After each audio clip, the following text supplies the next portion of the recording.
ওই যে 11টা। হ্যাঁ শিওর। হ্যাঁ থ্যাংক ইউ। আমাকে বললেই কাজ হয়ে যায়। হ্যাঁ তোর ডেজার্ট। এই দুটো জুস এখানে না, ওই যে দেখতেছেন না দুইটা মেয়ে, ওখানে দিয়ে আসে। তারপর বস। আচ্ছা শোন, আমি তোর একটা কথা বলি, হ্যাঁ এই সব কিছু ছাড়া তুই এমন একটা কিছু কর যা দিয়ে তুই 2 টাকা কামাইতে পারবি। আমার টাকা কামাতে হবে কেন? আমার বাপের কি টাকা কম আছে? আমি যা কাজ করি সব নিজের নামের জন্য করি, আর কিছুই না। বুঝতে পারছি, বাট সবার বাবারই না টাকা পয়সা থাকে, তাই বলে কি আমরা কিছু করব না? আমাদের নিজে থেকে তো উচিত কোনো কিছু করার। এই যে দেখ আমাদের অর্ককে, অর্ক মিউজিশিয়ান হইতে চায়, তার জন্য কি কম কষ্ট করতেছে? ও অনেক কষ্ট করতেছে। ও মিউজিশিয়ান হবে কিনা তার কোনো ঠিক ঠিকানা নাই, ও কিন্তু ট্রাই করে যেতেছে। ও 2টা টাকার জন্য এরকম দাঁড়ায় দাঁড়ায় গান করতেছে। আমি তোরে এইটাই বুঝাইতেছি। নিজেতে খুব বুঝিস সবারটা, নিজে কি করিস? একা 9টা 5টার চেম্বার খুলে বসছিস, 9টা 5টা শেষ করেই তো তুই তোর ওই আড্ডাতেই চলে আসিস। মানুষ যখন চেম্বার করে তুই তখন আড্ডা দিস।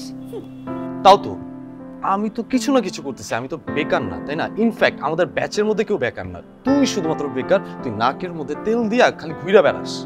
শোন, তোদের এই যে এত রকমের কমপ্লেন আছে না আমার নামে, সব শেষ হয়ে যাবে কয়েকদিনের মধ্যে। মানে কি দোস্ত, তুই কি আলাদিনের চিরাক টিরাক পাবি নাকি? মনে কর পেয়ে গেছি।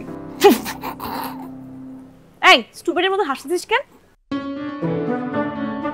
মানে তুই পায়ে যাবি, বুঝছিস? তুই পায়ে যাবি আর ওই চিরাক দিয়ে তো সব কিছু হয়ে যাবে। হাসবি না, তোর হাসি দেখলাম আমার গা জ্বলতেছে লিটারালি। ঠিক আছে আসলে আমরা খাইতেছি, তুই কুল থাক। আচ্ছা সরি সরি সরি সরি দোস্ত, খা খা খা খা প্লিজ।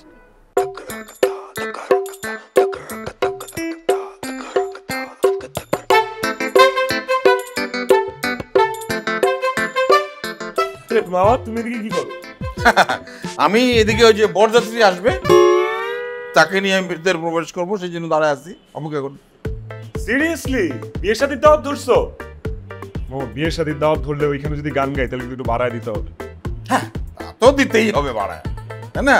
ওইটা আমি ট্যাক্সি না টাকা তো আমার, তোমাকে এখানে গানের ব্যবস্থা করে দিয়ে ভুল তো আমি করছি, তাই না? ভূতে গিলাইছিল আমারে, এই জন্য তোমার আমি এনে এইভাবে খোঁচা মেরে কথা বলতেছো মামা, মানে একটা দিন 10 মিনিট দেরি করছি তাই এরকম প্যাচার মতো মুখ বানায় রাখছো।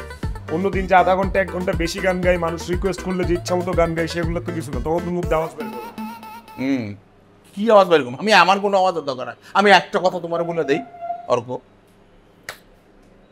আমি ক্ষমা চাই, এই সমস্ত তোমার ধান্দাবাজিগুলো বাদ দাও। এবার লেট করে আসলে আমি তুমি পারবো না আসলে। তাহলে এই কথাটা তো ফোনে বললেই পারতা, আমার আর কষ্ট করে এত জ্যাম ঠেলে এখানে আসা লাগতো না, বাসায় বসে ঘুমাইতা। দাদা পিতৃ মানুষ পাবলিক অপেক্ষা করতেছে, সে কখন থেকে কা কা করতেছে, কখন গান শুনিব, কখন অর্কর গান শুনিব, কখন অর্ক মেয়ার গান শুনিব। আমরা তো পাবলিক মারবো, এতে চল শোন, ঠিক মতো গান গাবি।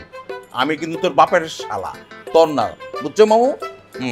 আসো আসো, জ্যামটা বাদ, চল দিতে চল। চলে আসছে আপনাদের অর্ক, চলে আসছে।